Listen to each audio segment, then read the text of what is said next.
Top quality और consistent performance के लिए सिर्फ सिल्वर पंप नाम याद रखना।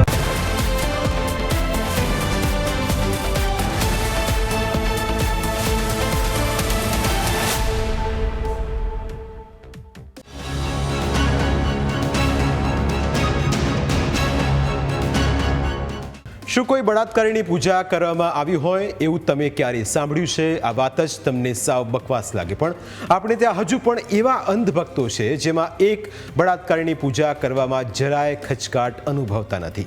કોર્ટે જેને બળાત્કારી જાહેર કરેલો છે તેની ભક્તિ કરવામાં ઘણા લોકોએ લાજ શરમ નેવે મૂકી દીધી છે.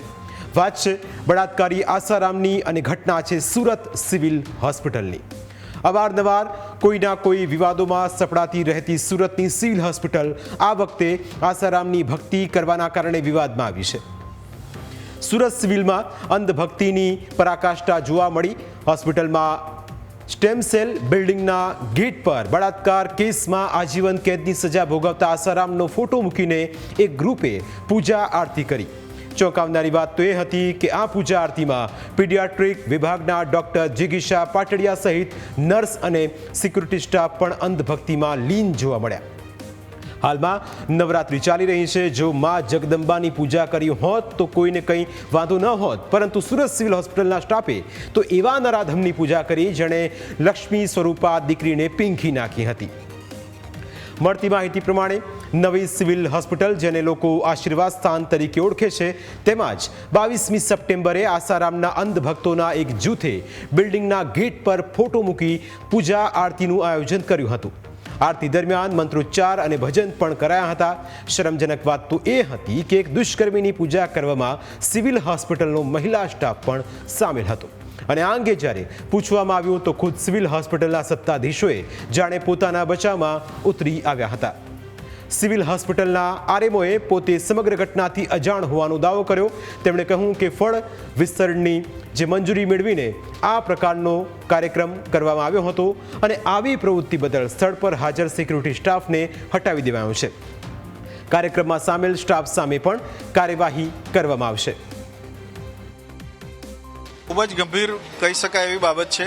આવું ન જ થવું જોઈએ. અમે સ્ટ્રોંગલી ઓથોરિટી તરફથી કન્ડેમ કરીએ છીએ અને અમારા તરફથી હોસ્પિટલ સત્તાવાળા તરફથી કોઈ પણ પ્રકારની પરમિશન આપવામાં નહોતી આવી. ફક્ત ફ્રૂટ વિતરણની બાબત હતી. તેમાં પણ ઓન ડ્યુટી સીએમઓને ફ્રૂટની ક્વોલિટી બતાવીને વિતરણ કરવાની સામાન્ય રીતે પરમિશન આપવામાં આવતી હોય છે, પણ આ કેસમાં આ પ્રકારની કોઈ પણ પરમિશન કે કોઈ પ્રોસિજર ફોલો થઈ નથી.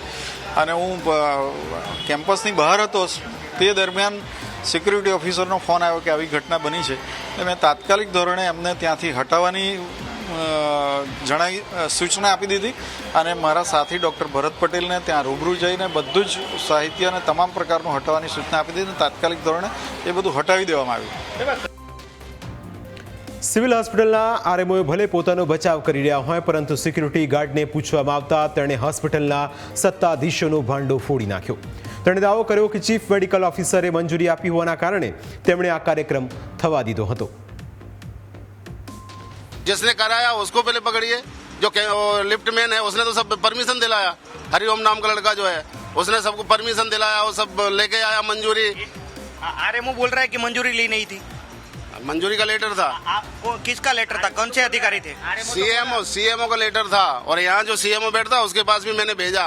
उसने भी देखा, उसकी भी जवाबदारी बनती है. आपने लेटर देख के परमिशन दे दी थी? हमने थोड़ी दे दी. हम कौन होते परमिशन देने वाले? हम प्राइवेट सिक्योरिटी वाले हैं. हम कौन होते परमिशन देने वाले? वही बोल रहा हूँ, प्राइवेट सिक्योरिटी है. आप कोई परमिशन देता है सीएमओ. हमारा काम है कोई फूड बांटने आता है, परमिशन देख लेने का. परमिशन है, फिर यहाँ जो सीएम है उसके पास भेज देते हैं हम. उसको डिसीजन करना होता है, आगे जाने देना. परमिशन नहीं दी तो भी पूजा की परमिशन नहीं थे, फूड बांटने की परमिशन थी ना. आरती का मौखिक परमिशन दिया हुआ था, जिसने भी दिया हो सीएमओ ने. देखते नहीं.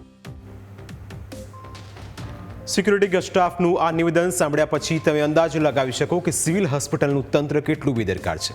સિવિલ હોસ્પિટલ જાણે બોડી બામણીનું ખેતર હોય તેમ અહીં કોઈ પણ આવીને કંઈ પણ કરી શકે છે. કાલે ઉઠીને કોઈ આતંકવાદી પણ એમ કહેશે કે મારે ફ્રૂટ વિતરણ કરવું છે, તો શું હોસ્પિટલનું તંત્ર મંજૂરી આપી દેશે? શા માટે સુરત સિવિલ હોસ્પિટલના સત્તાધીશો આવી બેદરકારી દાખવી રહ્યા છે? સવાલ સૌથી મોટો છે. ફક્ત ફળ વિતરણની મંજૂરી હતી તો પછી આસારામની પૂજા કેવી રીતે થઈ? શું હોસ્પિટલ સ્ટાફના કહેવાથી આ કાર્યક્રમ યોજવામાં આવ્યો હતો? આ સવાલ પણ ઉઠી રહ્યો છે. આ સવાલ એટલા માટે થઈ રહ્યા છે કારણ કે હોસ્પિટલનો સ્ટાફ આ કાર્યક્રમની અંદર પૂરેપૂરો ઓતપ્રોત હતો. જાણે સ્વયં ભગવાન પધાર્યા હોય તેવા તેમના હાવભાવ હતા. જો કે હવે વિવાદ સર્જાતા હોસ્પિટલનું તંત્ર પોતાના બચાવમાં ઉતરી આવ્યું છે. પરંતુ સૌથી મોટો સવાલ એ છે કે નવી સિવિલમાં આવેલા આસારામના સમર્થકો કોણ હતા? સમય થયો છે એક બ્રેક બાદ અન્ય મુદ્દા વિશે વાત.